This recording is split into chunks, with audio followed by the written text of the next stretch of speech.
حضرات السلام علیکم، میں Rizwan Ali Danish Abdulali center Karbala news channel سے آج پھر آپ کی خدمت میں حاضر ہوئے ہیں ایک ایسی شخصیت کے ساتھ۔ ان کا تعارف میں ان کے والد صاحب سے کرانا چاہوں گا۔ ملاذ العلماء مولانا سید حسن نقوی مرحوم، یہ ان کے صاحبزادے ہیں، علی جناب مولانا میثم نقوی صاحب۔ آج ہم ان سے عید مبارکہ کے سلسلے میں بات کریں گے۔ ان سے بات کرنے سے پہلے میں تمام مومنین مومنات کو عید مبارکہ کی مبارکباد پیش کرتا ہوں، اور جناب میں آپ کو بھی مبارکباد پیش کرتا ہوں اور آپ کا شکر گزار ہوں کہ آپ نے اپنا قیمتی وقت ہمارے چینل کے لیے دیا۔ میں آپ سے سب سے پہلے یہ پوچھنا چاہوں گا، ابھی کچھ دن پہلے عید غدیر کا بھی دن نکلا ہے، تو میں چاہتا ہوں عید غدیر میں اور عید مبارکہ میں کیا فرق ہے؟ سب سے پہلے میں یہ آپ سے جاننا چاہوں گا، کیونکہ اصل میں میرے چینل کا مقصد یہ رہتا ہے کہ چھوٹے چھوٹے بچوں کی معلومات کے لیے، بڑوں کو تو سب پتہ ہے، تو بچوں کی معلومات کے لیے عید غدیر اور عید مبارکہ میں کیا فرق ہے؟ اعوذ باللہ من الشیطان الرجیم، بسم اللہ الرحمن الرحیم، الحمدللہ رب العالمین، والصلاۃ والسلام علی رسول کریم۔ ہاں تو حضرات، عید غدیر، رسول جب آخری حج کر کے لوٹ رہے تھے تو آپ نے غدیر خم کے موقع پر آپ کو حکم ہوا کہ آپ وہ پہنچا دیے کہ جس کا حکم آپ کو اللہ کی طرف سے ہو چکا ہے۔ اگر آپ نے یہ نہ پہنچایا تو گویا آپ نے کار رسالت انجام نہیں دیا۔ تو رسول نے اس وقت تمام مجمع کو روکا اور جو لوگ آگے جا چکے تھے ان کو ایک مرتبہ واپس بلوایا، اور پھر اس کے بعد کجاووں کا ممبر بنایا۔ کجاووں کا ممبر بنانے کے بعد آپ اس کے اوپر تشریف لے گئے۔ تشریف لینے کے بعد لے جانے کے بعد اپنے مولا علی کو اپنے قریب بلایا اور ان کا ہاتھ بلند کر کے کہا کہ من کنتو مولا ہو فہذا علی المولا، جس کا میں مولا ہوں اس کے یہ علی مولا ہیں۔ یہ عید غدیر کا مقصد ہے کہ ہم اس دن حضرت علی کی مولائیت کا اقرار کرتے ہیں۔ اور یہ عید مبارکہ کی جو آج خوشی ہے، یہ خوشی کیوں منائی جاتی ہے؟ اس کا عید مبارکہ جس وقت رسول نے اپنا پیغام سن 10 ہجری میں جو ہے اپنے سفیروں کو بھیجا، اپنے ایمیسریز کو بھیجا، خطوط لکھ کر اور اسلام کا پیغام لوگوں کو بھیجا، تو آپ نے نجران کے علاقے میں بھی ایک خط اپنا بھیجا۔ نجران اگر آج کے میپ میں آپ دیکھیں گے موجودہ تو سعودی عربیہ اور یمن کے بارڈر کے اوپر کا ایک علاقہ ہے جہاں پہ اس وقت عیسائی رہا کرتے تھے۔ تو جب آپ کا پیغام وہاں پہنچا تو عیسائیوں کا جو سب سے بڑا پادری تھا جس کا نام ابو حارث تھا، اس نے اپنے ایک ڈیلیگیشن کو تیار کیا اور کہا کہ پتہ کرتے ہیں کہ یہ اسلام کا پیغام ہے کیا، یہ کون شخص ہے محمد جو اللہ کے رسول ہونے کا دعویٰ کر رہا ہے اور یہ کس پیغام کو پہنچانے کی کوشش کر رہا ہے۔ تو آپ نے ایک ڈیلیگیشن تیار کیا اور وہ ڈیلیگیشن تیار کر کے مدینے یہ لوگ حاضر ہوئے۔ اب جب یہ مدینے حاضر ہوئے تو انہوں نے بہت ہی زیادہ قیمتی لباس پہن رکھے تھے، سونے اور چاندی کے تاروں والے لباس انہوں نے پہن رکھے تھے۔ اب جب یہ رسول کی خدمت میں حاضر ہوتے ہیں، انہوں نے رسول کے اخلاق کا بڑا چرچا سنا ہوا تھا، لیکن جب یہ رسول کی خدمت میں حاضر ہوئے تو انہوں نے دیکھا کہ رسول نے نہ تو ان کی تعظیم کی، نہ ان سے بات کرنے پر تیار ہوئے۔ تو یہ واپس لوٹ گئے اور آپس میں گفتگو کر رہے ہیں کہ ان کے تو اخلاق کے بڑے چرچے سنے تھے، لیکن انہوں نے ہم سے گفتگو بھی نہیں کی اور ہماری طرف پلٹ کے دیکھا بھی نہیں، ہماری تعظیم بھی نہیں کی۔ پھر کسی شخص نے ان کو بتایا کہ کیا تم اسی لباس میں گئے تھے رسول کی خدمت میں؟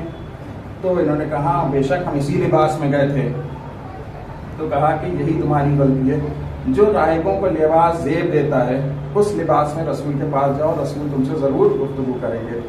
اب جب یہ لوگ سادے لباسوں میں رسول کے پاس آئے تو رسول ان کی تعظیم کے لیے بھی کھڑے ہوئے اور رسول نے ان کو بیٹھنے کے لیے کہا، پھر ان سے گفتگو شروع ہوتی ہے۔ جب ان سے گفتگو شروع ہوئی تو انہوں نے اسلام کے بارے میں سوالات کیے رسول سے، رسول نے ان کے سوالات کے جواب دیے اور پھر انہوں نے کہا کہ آپ کی رائے حضرت عیسیٰ کے بارے میں کیا ہے؟ تو رسول نے کہا ہماری رائے حضرت عیسیٰ کے بارے میں یہ ہے کہ وہ اللہ کے رسول ہیں، اللہ کے نبی ہیں۔ تو انہوں نے کہا کہ لیکن وہ تو اللہ کے بیٹے ہیں۔ تو رسول نے کہا کہ ہم ان کو نبی تو تسلیم کرتے ہیں، ان کو رسول تو تسلیم کرتے ہیں، ان کو صاحب شریعت تسلیم کرتے ہیں، ان کی تمام عظمتوں کا اقرار کرتے ہیں، لیکن وہ اللہ کے بیٹے نہیں ہیں۔ تو انہوں نے گویا رسول کو اپنی جانب میں ایسا جواب دیا کہ اب رسول لاجواب ہو جائیں گے. انہوں نے کہا اگر وہ اللہ کے بیٹے نہیں ہیں تو پھر بتائیے کس کے بیٹے ہیں. تو اس وقت رسول نے فرمایا کہ اگر اس بنیاد پر کہ حضرت عیسیٰ کے باپ نہیں ہیں تم حضرت عیسیٰ کو اللہ کا بیٹا کہہ رہے ہو, تو اسی بنیاد کے اوپر حضرت آدم کے سلسلے میں تم کیا کہو گے کہ حضرت آدم نہ تو باپ رکھتے ہیں نہ تو ماں رکھتے ہیں. تو اب وہ لاجواب ہو گئے. لیکن دیکھیے دو چیزیں ہوتی ہیں, ایک ہوتی ہے ڈبیٹ. ایک ڈبیٹ ہوتی ہے اسکولوں میں, جو بچے لوگ آپس میں ڈبیٹ کرتے ہیں, ان کو پرائز جیتنا ہوتا ہے. تو پرائز جیتنے میں اب چاہے وہ لاجواب کیوں نہ ہو جائے لیکن وہ اپنی بات کے اوپر ٹکے رہیں گے اور بحث کرتے رہیں گے, بحث کو طول دیتے رہیں گے, جبکہ ان کے پاس لاجیکل آرگیومنٹس ختم ہو جائیں گے.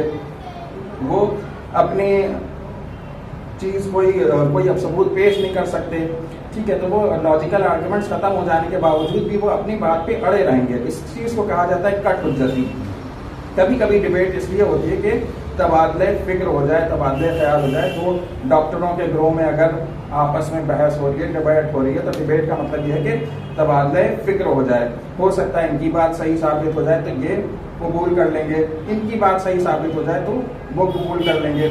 سائنٹسٹ میں آپس میں تبادلہ فکر و خیال ہوتا ہے. تو اس طرح سے جو علمی تبادلہ فکر و خیال ہوتا ہے اس کو اسلام میں اچھا سمجھا گیا ہے, کیونکہ اس کا مقصد کیا ہوتا ہے, علم میں اضافہ کرنا, اور جو بات صحیح ہو اس کو قبول کر لو. لیکن یہاں پہ رسول نے جب ان کو آرگیومنٹ دے دیا کہ حضرت آدم کے بارے میں تم کیا کہو گے, وہ تو نہ ماں رکھتے ہیں نہ تو باپ رکھتے ہیں, تو اب بجائے اس کے کہ یہ قبول کر لیتے رسول کی بات کو, یہ کٹ حجتی پہ اتر آئے. تو اب سورہ آل عمران کے اندر ہے کہ رسول کو حکم دیا گیا کہ آپ ان سے کہہ دیجئے کہ ہم سے مباہلہ کریں. مباہلے کا مقصد یہ تھا کہ تم اپنی عورتوں کو لاؤ, ہم اپنی عورتوں کو لائیں گے, تم اپنے مردوں کو لاؤ, ہم اپنے مردوں کو لائیں گے, تم اپنے نفسوں کو لاؤ, ہم اپنے نفسوں کو لائیں گے. پھر اس کے بعد کاذبین کے اوپر لعنت کریں گے. تو اب مباہلہ یہی 24 ذی الحجہ کی سن 10 ہجری تھی کہ جب رسول اور وہ تمام بنی نجران کے لوگ جو ہیں وہ مباہلے کے میدان میں آئے. اب رسول کے ساتھ ہیں کون کون افراد؟ خود رسول خدا ہیں, آپ کی دختر جناب فاطمہ زہرا صلوات اللہ علیہا ہیں, آپ کے دونوں فرزند امام حسن مجتبیٰ اور امام حسین جو ابھی بہت ہی کم سن ہیں, دونوں فرزندوں کو لے کر آئے اور مولا علی تشریف لائے. جب آپ مباہلے کے میدان میں پہنچے تو عیسائیوں نے جب ان کے چہروں کی پر نظر کی تو کہا کہ واللہ ہم وہ چہرے دیکھ رہے ہیں کہ اگر یہ پہاڑوں کو اشارہ کرتے ہیں تو پہاڑ اپنی جگہ سے ہٹ جائیں. تو اس سے عظمت اہل بیت کا ایک اور پہلو سامنے آتا ہے, کیونکہ لعنت جو تھی وہ کاذبین کے اوپر ہونا تھی, لعنت جو ہے وہ جھوٹوں کے اوپر ہونا تھی. جب جھوٹوں کے اوپر لعنت ہونا تھی تو اب رسول جو ہیں اپنے ساتھ کسی اور کو لے کر نہیں گئے, کیونکہ اگر کسی اور کو رسول لے جاتے تو لعنت کا مستحق بن جاتا, کیونکہ یہ وہ معصوم افراد ہیں جن کو رسول لے کر گئے کہ جن کی زندگی میں کوئی جھوٹ کا کبھی کوئی شائبہ بھی نہیں پایا جاتا. بہت بہت شکریہ. ابھی آپ کے سامنے علی جناب مولانا میثم نقوی صاحب عید مباہلہ کے اوپر مومنین کو پیغام دے رہے تھے. میں ان کا شکر گزار ہوں کہ انہوں نے اپنا قیمتی وقت حضرت علی سینٹر کربلا نیوز چینل کو دیا. میں تمام مومنین سے گزارش کروں گا اس ویڈیو کو دیکھیں, زیادہ سے زیادہ شیئر کریں, اگر بہتر سمجھے تو اس چینل کو سبسکرائب بھی کریں تاکہ اس کا پیغام دور تلک کے لوگوں تک پہنچ سکے. حضرات السلام علیکم ورحمۃ اللہ وبرکاتہ.